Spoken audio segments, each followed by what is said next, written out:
kemuliaan hanya bagi Tuhan. Seberapa kami yang hadir pada pagi hari ini, kami boleh diberi kesempatan, kami diberi waktu, diberi kesehatan. Oleh sebab Tuhan, kami mau datang memuji Engkau, kami mau datang mengagungkan, memuliakan nama-Mu, karena Engkau baik bagi kami, kebaikan-Mu nyata dalam hidup kami. Kami menyerahkan seluruh Tuhan rangkaian ibadah pada pagi hari ini. Semua yang terlibat dalam pelayanan dikuduskan, disucikan, diurapi oleh Tuhan. Bahkan hamba-Mu yang Kau percayakan untuk menyampaikan isi hati Tuhan, Engkau juga pakai secara khusus biar kebenaran Allah boleh tersampaikan pada pagi hari ini. Terima kasih Tuhan. Segala bentuk intimidasi roh-roh lain yang coba mengganggu, merampas sukacita kami untuk kami beribadah kepada-Mu pagi ini Tuhan, kami tolak itu, kami hancurkan dalam nama Yesus. Biarlah Roh Kudus yang memimpin, mengambil alih pekerjaan pada pagi hari ini.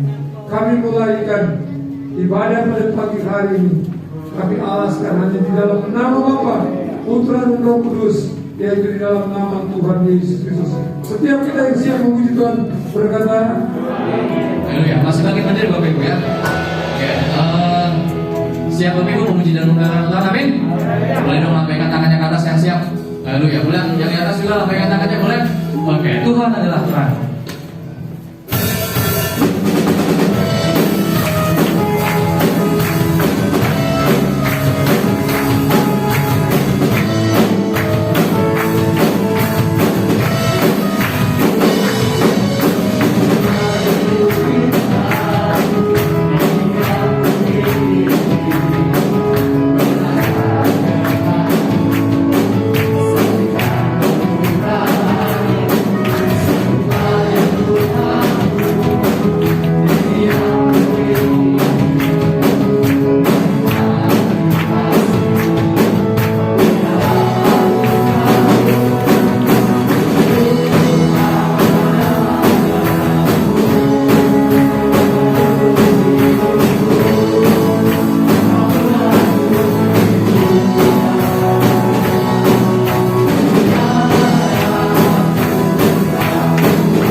lagu ini saya ingatkan baik lagu sebelumnya dan lagu ini juga.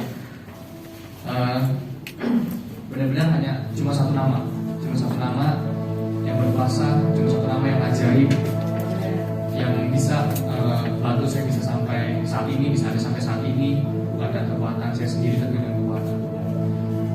Yaitu nama Tuhan Yesus Kristus, satu nama yang ajaib. Mari kita siapkan kita dalam lagu lagi.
mengaku bahwa Yesus Tuhan. Lu tak perlu menyembah Tuhan Yesus, menyembah Tuhan kami. Terima kasih Tuhan. Lawat Tuhan terjadi di tempat ini. Setiap kami dilawat Tuhan, setiap kami memperoleh kemenangan dari Tuhan. Karena kami mengandalkan satu nama, Yesus yang menjadi kekuatan kami. Terima kasih Tuhan Yesus. Puji penyembahan kami sudah naik di hadapan Tuhan. Sebentar kami mendengar kebenaran firman. Layakan setiap hati kami Tuhan untuk ditaburi kebenaran firman-Mu. Firman itu boleh tumbuh, berbuah, lebih berakar kuat di dalam setiap kehidupan kami. Orang boleh melihat kami dalam suratan terbuka. Yesus pribadi, Yesus ada di dalam setiap pribadi kami. Terima kasih Tuhan Yesus. Terima kasih. Sebentar kami melihat persembahan pertama. Berkati kami sesuai dengan janji-Mu. Terima kasih Tuhan Yesus. Kami siap untuk masuk di dalam firman. Haleluya. Amin. Kita dipersilakan untuk mengenal surah yang pertama. Nanti yang bertugas dipersilakan.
Haleluya. Haleluya, haleluya. Puji Tuhan. Pagi hari ini kita akan dilayani oleh hamba Tuhan Pendeta Sardianto dari Surabaya. Tadi saya ambil di penginapan Gereja Ida. Ya, waktu dan kesempatan saya persilakan.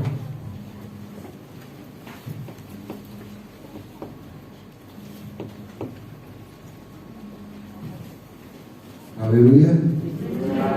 Puji Tuhan, saudara. Nama sedikit nama saya. Nama saya Bambang Sarjianto. Saudara-saudara, saya pelayanan di GGI di Surabaya. Terima kasih kepada Bapak Gembala atas kesempatan baik yang diberikan kepada saya pada pagi hari ini untuk bersama-sama dengan saudara jemaat GGI di Cirebon. Puji Tuhan.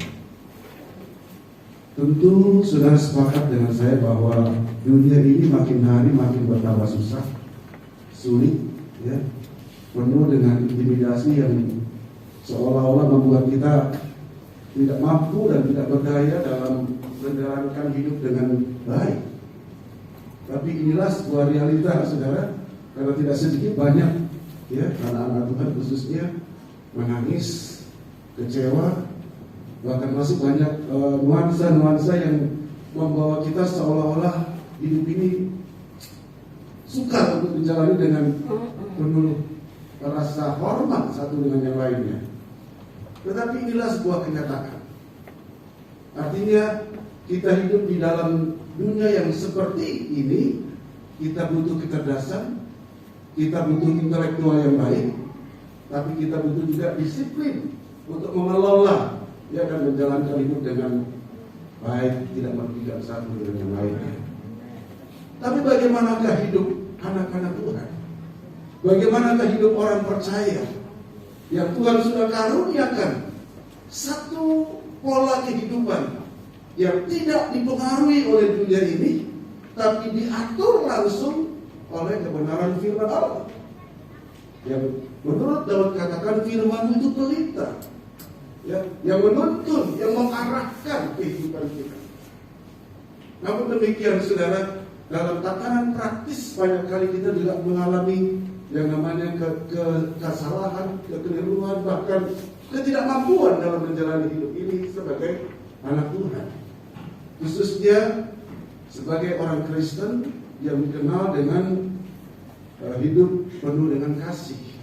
Agama yang selalu mengajarkan tentang kasih. Ya. Di tengah kesulitan, kesusahan yang seperti ini, untuk mempraktekkan hidup secara baik dan benar dalam kasih Tuhan, tentu tidak mudah. Ya. Tentu tidak mudah. Tapi inilah firman Tuhan. Ya. Yang adalah cara di mana saya, saudara, mengelola hidup ini agar tidak merugikan satu dengan yang lain bagi sesama manusia, tapi juga menyenangkan hatinya Tuhan. Ini penting. Karena itu kita belajar firman Allah pagi hari ini yang terdapat dalam surat Efesus pasal yang kelima, ayat yang pertama dan ayat yang kedua. Saya baca demikian firman Tuhan. Sebab itu, jadilah penurut-penurut Allah, seperti anak-anak yang dikasihi, yang kekasih, dan hiduplah di dalam kasih, sebagaimana Kristus Yesus juga telah mengasihi kamu dan telah menyerahkan dirinya untuk kita sebagai persembahan dan korban yang harum bagi Allah. Saudara yang saya kasih dalam Tuhan Yesus Kristus, bagi Paulus, hidup di dalam kasih adalah sesuatu yang sangat penting. Karena ini menyangkut tidak hanya hidup kita di alam semesta ini, namun juga hidup kita di dalam kerajaan sorga nantinya. Satu. Kedua, keberadaan saya dan saudara di alam semesta ini yang terbangun oleh firman Allah, karena saudara adalah ciptaan baru di dalam Kristus. Artinya karakter kehidupan Kristus itu harus terwujud dalam setiap perilaku hidup dan tutur kata kita masing-masing dalam menjalankan rutinitas kehidupan yang kita jalani, baik bersama dengan saudara seiman di dalam gereja lokal, maupun kita hidup dalam satu kehidupan yang lebih luas. Relasi saudara dalam pekerjaan, tetangga saudara dalam satu lingkungan yang ada, maupun di komunitas-komunitas yang lain. Karena itu Paulus menggambar atau memberikan satu penegasan di sini sebagai anak Tuhan, sebagai orang percaya, sebagai orang yang sudah diselamatkan dan hidup baru di dalam Kristus. Ayat ini menegaskan, sebab itu jadilah penurut Allah. Kata menurut ini, saudara, adalah sesuatu yang perlu kita praktekkan dari peristiwa ke peristiwa. Karena tiap-tiap peristiwa hidup tentunya akan berdampak pada suasana hati kita.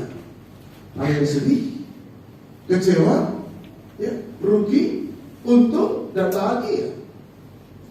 Tapi bagi orang yang menurut, artinya kehidupan secara pribadinya telah ditundukkan, dikalahkan demi satu perintah, ya, demi satu kebenaran yang Tuhan telah tanamkan dalam kehidupan kita, yaitu hendaklah kamu hidup di dalam kasih. Ini berat, ini susah, ini sungguh di luar jangkauan kemampuan manusiawi kita untuk menjalankan hidup dengan baik dan benar di tengah-tengah situasi dan keadaan serta waktu yang jahat ini. Artinya apa? Hidup anak Tuhan, hidup orang percaya, kian bertambah hari harus semakin bijak, cerdas, dan disiplin tadi.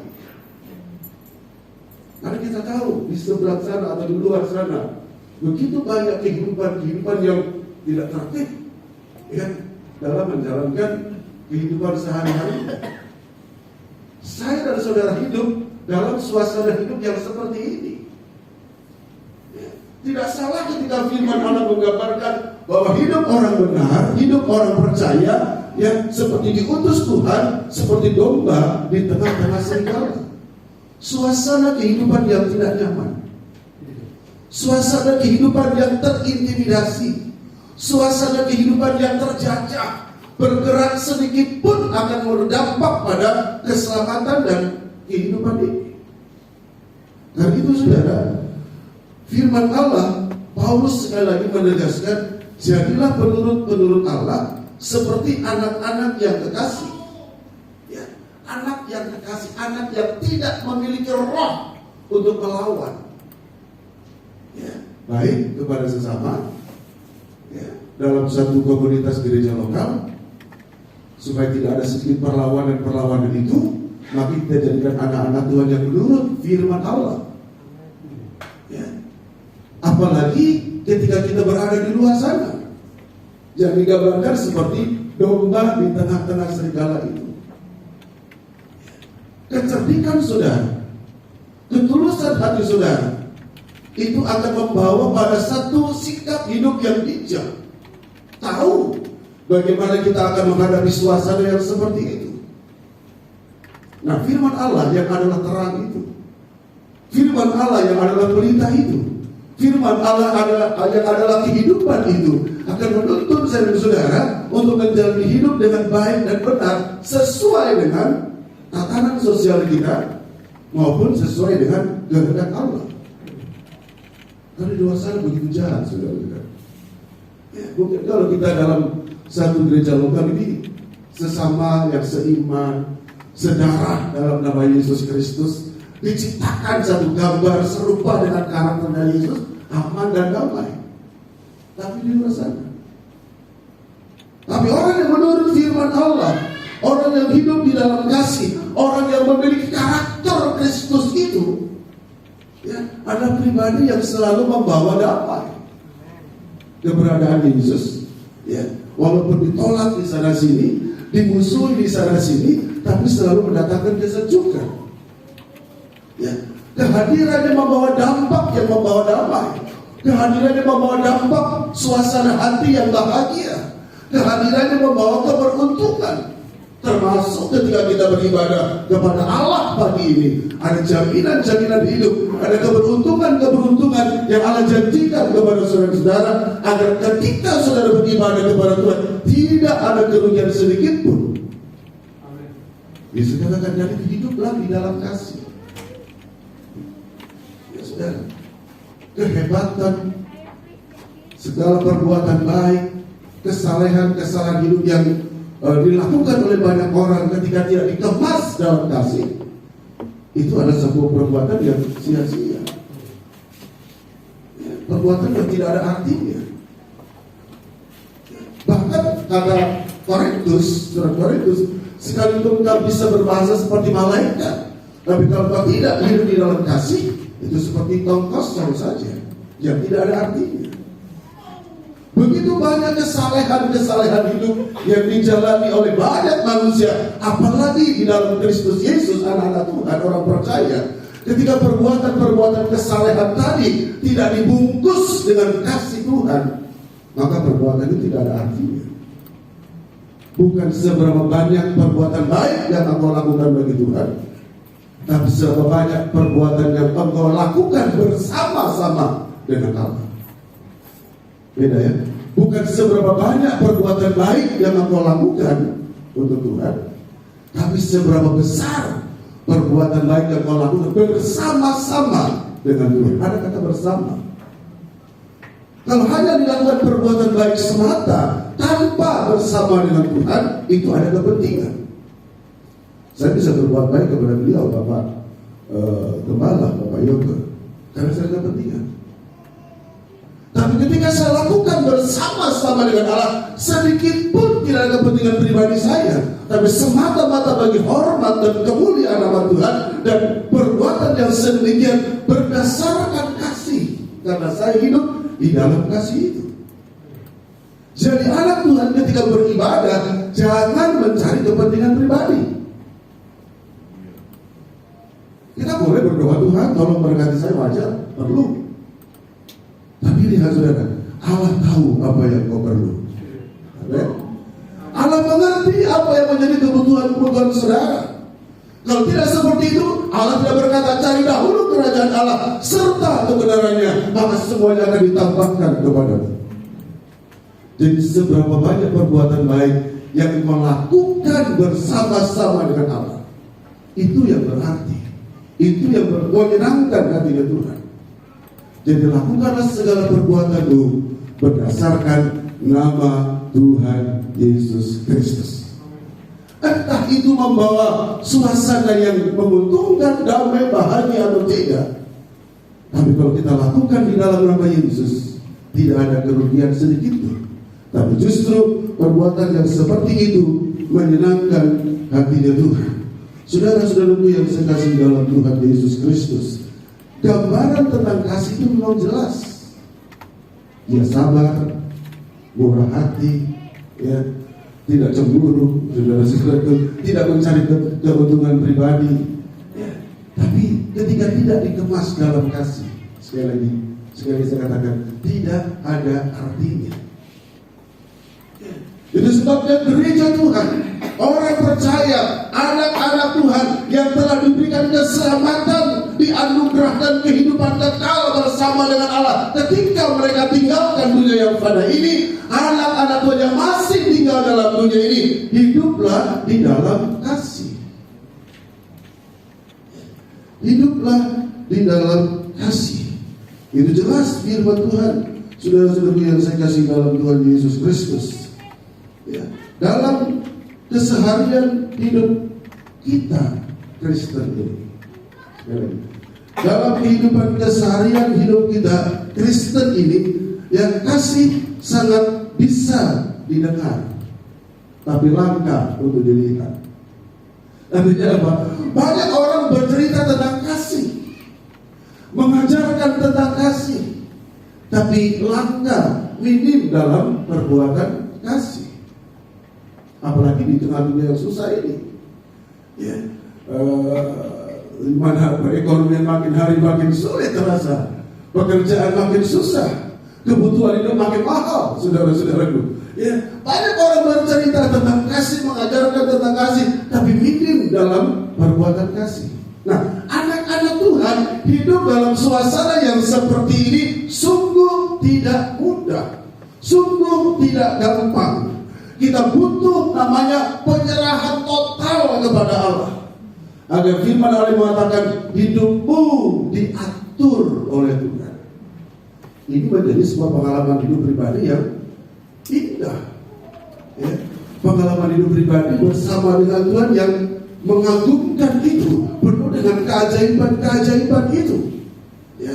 Dan apa yang tidak pernah kau pikirkan, ya, apa yang tidak pernah ada dalam hatimu, justru itu yang dikerjakan oleh Allah tiap-tiap hari untuk mendatangkan keajaiban demi keajaiban, agar hidup orang percaya ada dalam keajaiban Tuhan ini. Ini saudara-saudara. Kadang-kadang kita ini memiliki peristiwa-peristiwa hidup yang seolah-olah suka untuk memberikan pilihan yang baik. Susah sekali, saudara-saudara. Kita lihat bagaimana peristiwa janda Sarfat itu ketika bertemu dengan Elia. Elia dengan gampang saja berkata, buatlah aku roti, ya, untuk saya makan dan lain sebagainya. Apa jawaban ini? Mungkin jauh di lubuk hatinya yang paling dalam, ini hamba Allah ini, Nabi Allah, tidak mengerti suasana kehidupan yang sedang terjadi. Ya, bahaya kelaparan begitu luar biasa, ya, yang setiap sadar merenggut jiwa, yang nyawa seseorang karena kelaparan ini. Tapi apa kata Elia? Buatkanlah aku roti. Ya. Sebagai anak Tuhan, sebagai orang percaya, sebagai orang yang mengenal kepada Tuhan, dia belajar menurut apa yang menjadi kata firman Allah yang disampaikan oleh hamba Tuhan ini.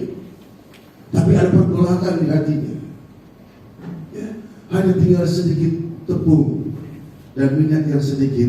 Saya akan olah itu untuk anak saya, dan untuk saya kemudian kami akan mati, ya. Tapi lihat kata menurut tadi, ya, dengar kata menurut tadi. Ketika janda Sarfat ini dengar perkataan Elia yang disampaikan sebagai sabda Tuhan itu, ya, dia menurut apa yang dilakukan. Ya, apa yang diperintahkan itu dia mengerjakan dengan senang hati, bukan keterpaksaan, walaupun suasana hatinya sangat sulit ketika itu untuk menerimanya, tapi dilakukannya dengan penuh rasa hormat, ya, dengan penuh pelayanan kasih. Maka dilayanilah hamba Tuhan ini. Karena menurut firman Allah, dengar perkataannya, saudara, maka terjadi keajaiban demi keajaiban. Dan itu anak Tuhan di tengah dunia yang susah ini, seperti domba di tengah serigala ini, tidak ada kata lain, tunduk dan menurut kepada Allah dalam nama Yesus Kristus. Bagaimana? Dalam kasih Tuhan. Hidup dalam kasihnya Tuhan. Saudara, kasih itu ditujukan kepada orang lain, bukan untuk diri sendiri. Kalau kasih untuk diri sendiri, namanya egois. Ya. Tapi untuk orang lain, kasih itu ditujukan ke orang lain. Seperti hanya karena begitu besar kasih Allah akan dunia ini, sehingga dikaruniakan anaknya yang tunggal, supaya barang siapa yang percaya kepadanya tidak binasa, melainkan beroleh hidup yang kekal. Kasih itu untuk siapa? Untuk saya dan untuk saudara, orang-orang yang berdosa ini. Bukan untuk Yesus. Bukan. Jadi kasih itu bukan untuk diri sendiri. Kalau kasih untuk diri sendiri namanya egois. Tapi kasih itu untuk sesama kita, sesama gereja, dalam satu gereja lokal, sesama kita sebagai anak-anak Tuhan yang satu iman dalam nama Yesus Kristus. Kasih juga sesama manusia kita di luar sana. Wujudkan kasih itu dalam tiap-tiap perbuatan hidupmu. Wujudkan. Ya, karena kita Kristen sangat dekat, ya, bahkan selalu diajarkan di gereja atau di saat-saat ibadah, hiduplah di dalam kasih. Ya, tapi langka dalam perbuatan kasih, minim, saudara. Ya, apalagi di situasi-situasi sulit, berat. Tapi inilah anak Tuhan, orang percaya yang belajar taat, tunduk kepada firman Tuhan. Dalam Galatia pasal yang ke-6, 9, janganlah jemu-jemu untuk berbuat baik. Ya, itu kata mutiara yang memberi support kepada kita, mendorong kita untuk melakukan banyak kebaikan, banyak hal-hal yang saudara harus lakukan di tengah-tengah dunia yang susah ini, agar tidak jemu-jemu.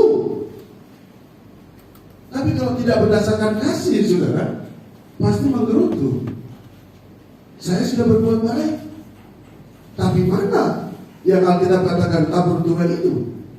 Saya menabur harus menuai. Mana tuai itu tidak kunjung tiba, saudara-saudara. Kadang-kadang kita bisa protes seperti itu, kita bisa berkata seperti itu, kita bisa mengeluh seperti itu. Saya sebagai anak Tuhan, orang percaya, hidup dalam satu gereja, sudah banyak melakukan perbuatan-perbuatan baik itu. Tapi ketika suasana hati yang mulai agak dispoi-spoi dengan angin, saudara-saudara, ya, kita kadang menuntut, mana Tuhan, saya sudah berbuat banyak untuk kebaikan-kebaikan itu. Tidak selamanya, saudara-saudara, tidak selamanya apa yang kita tabur harus kita tuai dengan seperti itu. Seperti contoh, kita menanam jagung kadang-kadang tidak bertumbuh karena mungkin tanahnya yang kering, kurang siraman air, saudara-saudara, dan lain sebagainya. Tapi kita tidak boleh menuntut dalam hidup ini, apalagi hidup di dalam kasih. Amin. Amin. Berat ya, saudara-saudara, ya. Tapi inilah kehidupan anak Tuhan yang dibangun berdasarkan firman Allah, ya, agar saudara dan saya hidup di dalam kasih. Ini memang tidak mudah. Karena kasih itu tidak membenci, kasih tidak memberontak. Karena itu Yesus berkata, kasihilah sesama manusia seperti dirimu sendiri, dan kasihilah musuhmu. Bahkan diminta untuk berdoa kepada mereka yang menyusahkan kamu, menyulitkan kamu, menganiaya kamu. Ini di luar nalar dan contohan manusia kita. Nggak bisa. Saudara bisa berontak, mana bisa saya seperti itu, pendeta. Saya sudah disakiti, saya sudah dirugikan, saya sudah diintimidasi dan lain sebagainya. Mana mungkin saya melakukan kebaikan kepada orang itu? Nggak bisa. Tapi kalau ada di dalam kasih, saudara-saudara, yang tidak memarah itu, kalau di dalam kasih yang penuh dengan kemurahan hati itu, kalau di dalam kasih yang penuh dengan kesetiaan itu, kalau di dalam kasih yang selalu berbuat baik itu, maka tidak akan ada tuntutan apapun yang saudara telah lakukan bagi sesama, hanya semata-mata untuk haki, hormat dan kemuliaan nama Tuhan. Inilah kehidupan yang harus kita tumbuh kembangkan dalam hati nurani kita sebagai satu kekayaan spiritualitas yang menyenangkan sesama dan menghormati Tuhan. Sungguh tidak mudah, tapi itulah hal yang perlu kita jalani.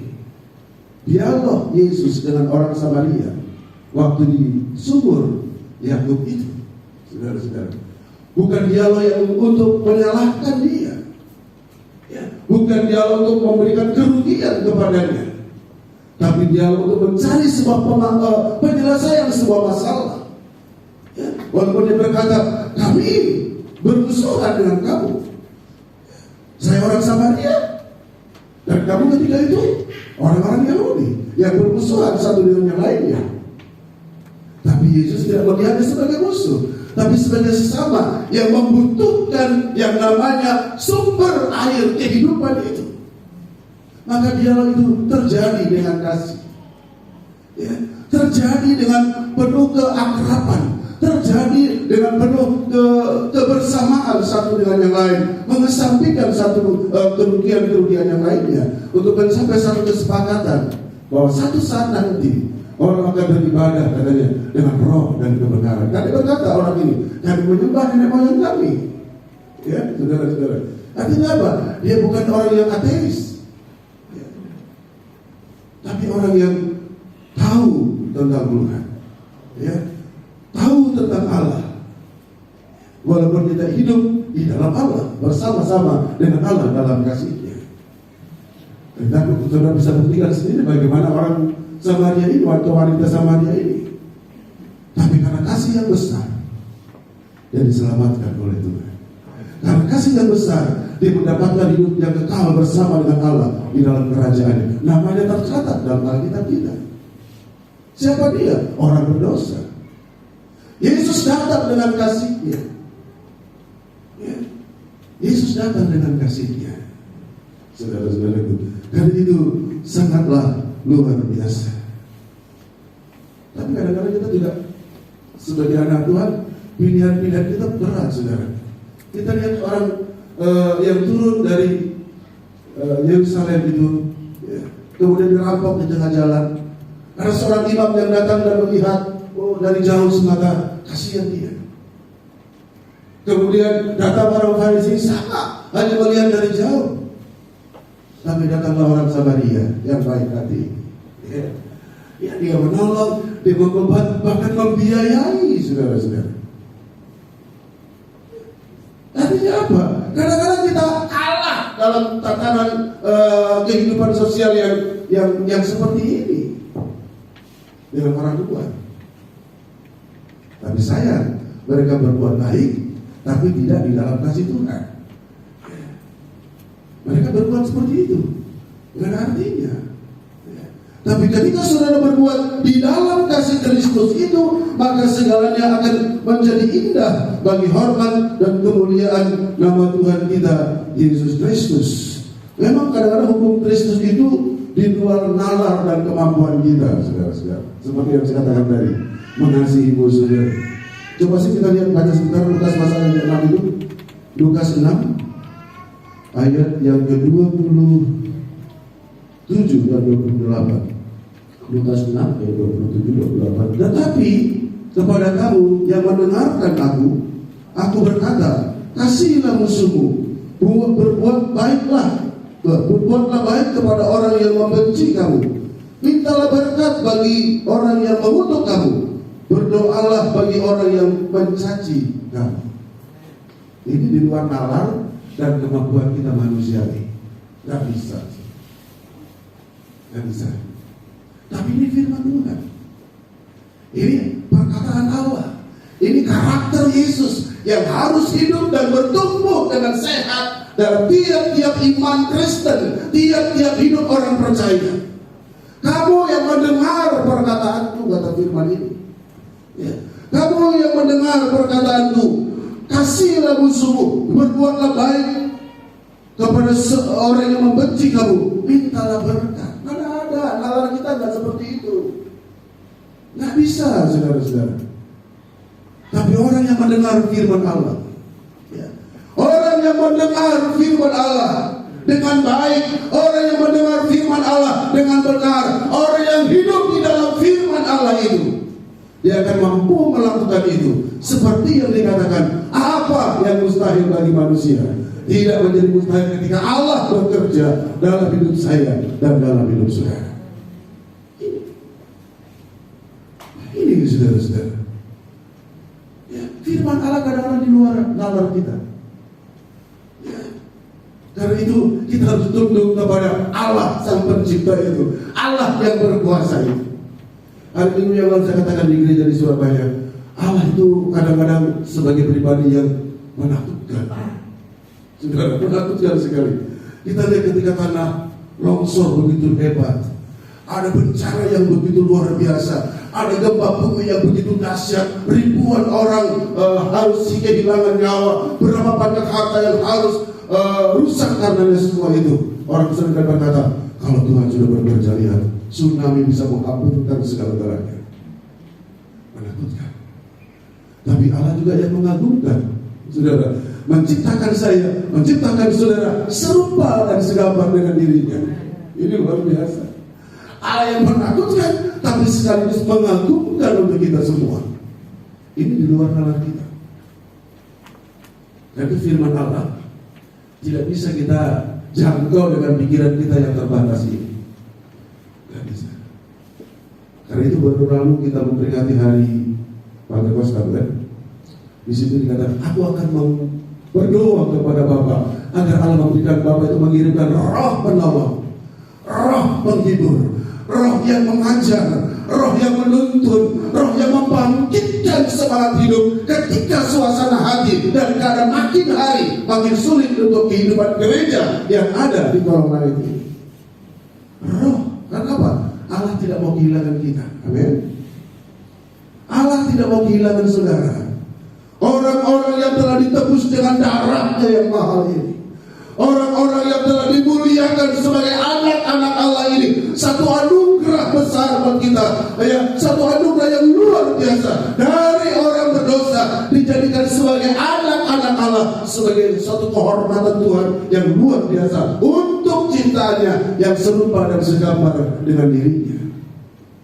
Dan Yesus mau, sekali lagi, Yesus mau, ya, Yesus mau, saudara-saudara, saya dan saudara hidup di dalam kasih-Nya ini. Agar kita tidak kehilangan janji yang kekal itu, hidup bersama dengan Allah di rumah Bapaknya dalam kerajaan surga ini. Hal apapun yang indah, hal apapun yang mulia diturunkan dari surga untuk membantu, menolong, menyemangati saudara, agar kita tidak kehilangan harapan ketika kesulitan demi kesulitan itu datang. Ketika perbuatan baik sudah tidak terbalaskan dengan perbuatan baik itu, karena kau melakukan di dalam kasih. Yesus yang menjadi penolongmu, Yesus yang menjadi pembelamu, Yesus yang tidak pernah tertidur untuk selalu bersama-sama dengan saudara, sebagai gembala yang baik, menuntun ke air yang tenang, saudara-saudaraku, melewati bayang-bayang maut sekalipun. Kesaksiannya mengatakan, aku tidak pernah takut bahaya. Kenapa? Gak ada Tuhan, tongkat Tuhan bersama-sama dengan aku. Itulah sebuah realita hidup yang diberkati oleh Tuhan. Satu realita hidup yang disertai oleh Tuhan sebagai Allah yang Immanuel itu, Allah yang selalu seterusnya bersama dengan saya dan saudara. Dalam situasi apapun, Allah tidak pernah kehilangan kesetiaannya itu. Tapi ketika manusia jatuh dalam dosa, ya, maka kesetiaan itu hilang dari hidup manusia. Hilang, saudara. Gak ada manusia satu dengan yang lain saling setia satu dengan yang lain, gak ada.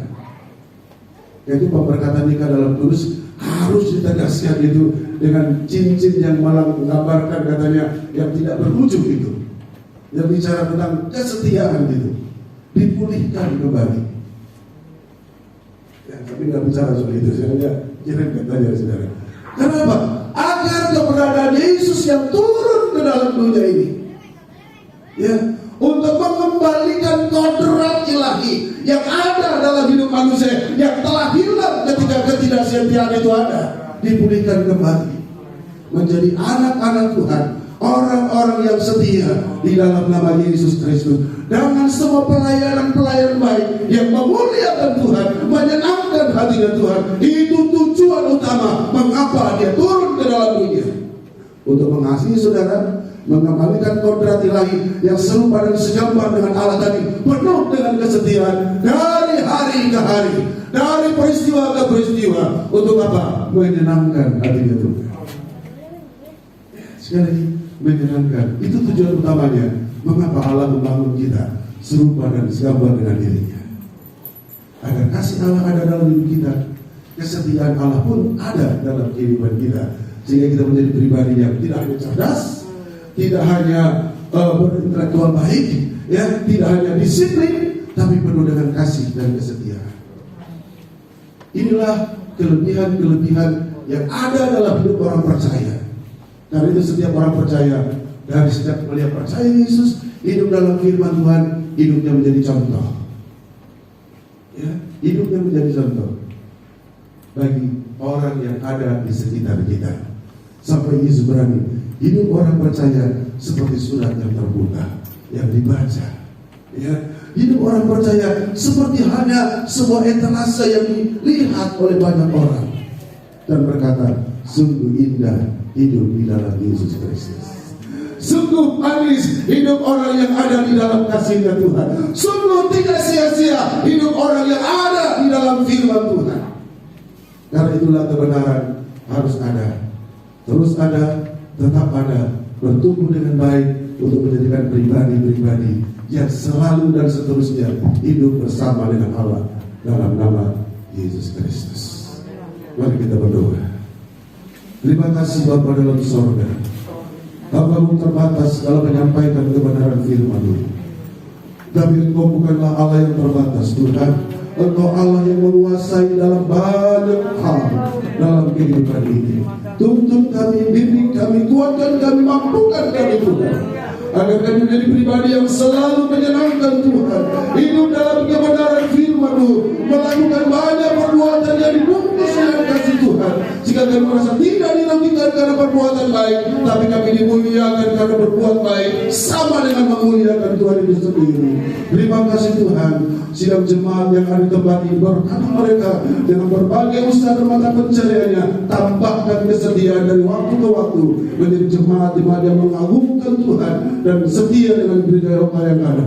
Hamba punya Tuhan Yesus, Bapa Pendeta juga Tuhan, tolong berikan dia, tanamkan kepada beliau Tuhan kasih yang selalu baru dalam hidupnya, untuk membimbing, mengarahkan, bahkan memberkati sidang jemaat itu dengan perkara-perkara surgawi lewat kebenaran firman Allah, kesehatan, kekuatan, hikmat akal budi melengkapi pelayanan di tempat ini. Mengucap syukur dan percayakan semuanya itu dalam nama Tuhan Yesus Kristus, Allah dan Juru Selamat kami. Haleluya. Amin.